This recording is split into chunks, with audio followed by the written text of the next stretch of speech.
Nandyal news 9 కి స్వాగతం. ముందుగా ముఖ్యాంశాలు.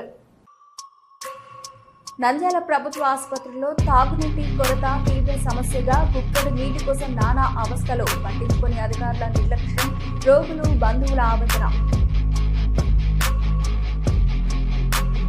నంద్యాల మీడియా ప్రతినిధుల కోసం మెగా ఉచిత వైద్య శిబిరం విజయవంతం. జర్నలిస్టుల ఆరోగ్య పరిరక్షణకు ప్రత్యేక వైద్య శిబిరం. జిల్లా కలెక్టర్ శ్రీమతి రాజకుమారి.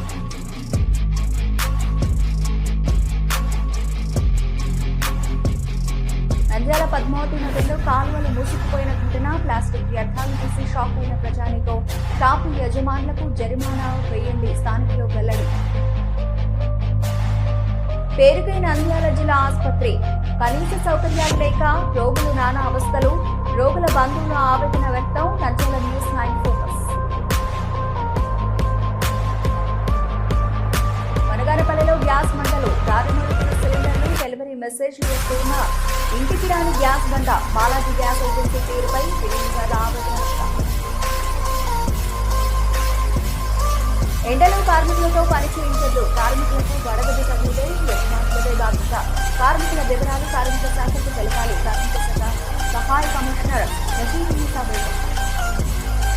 ప్రభుత్వంతో ప్రజలు నేరుగా అనుసంధానమై సమస్యలు పరిష్కరించుకుని సరికొత్త వేదిక వాట్సాప్ గవర్నెన్స్ ద్వారా తహసీల్దార్ శ్రీనివాస్ వెల్లడి.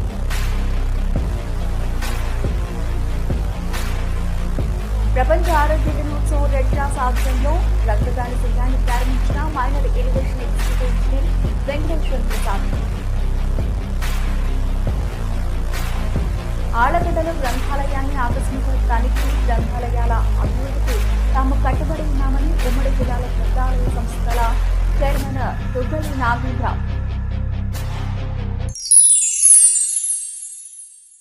ఎంజే హాస్పిటల్ నంద్యాల పట్టణంలో అత్యాధునిక సదుపాయాలతో నిష్ణాతులైన వైద్యులచే అందరికీ అందుబాటులో అతి తక్కువ ఖర్చుతో వైద్యం అందిస్తోంది MJ hospital. Doctor Jasmine Sultana MBBS MS DGO, LSS laparoscopy, Netherlands, obstetrician and gynaecologist, గర్భిణీ మరియు స్త్రీ వ్యాధి నిపుణులచే హై రిస్క్ ప్రెగ్నెన్సీ, సాధారణ కాన్పులు, సిజేరియన్, ఫ్యామిలీ ప్లానింగ్ ఆపరేషన్, గర్భసంచి ఆపరేషన్, లాప్రోస్కోపీ ద్వారా ఆపరేషన్లు, సంతాన సాఫల్యం కొరకు చికిత్స చేయబడును. ఇప్పటి వరకు విజయవంతంగా 988 డెలివరీలు చేయడం జరిగింది. 75 నుండి 80% నార్మల్ డెలివరీలు చేయడం జరిగిందని తెలియజేయటకు సంతోషిస్తున్నాం. సుమారు 4 కేజీల బరువు గల కణితిని తీస్తూ మరో ప్రక్క 3.5 కేజీల బరువున్న శిశువును అతి కష్టమైన ఆపరేషన్ విజయవంతంగా బయటికి తీయడం జరిగింది. అత్యాధునికమైన ఆపరేషన్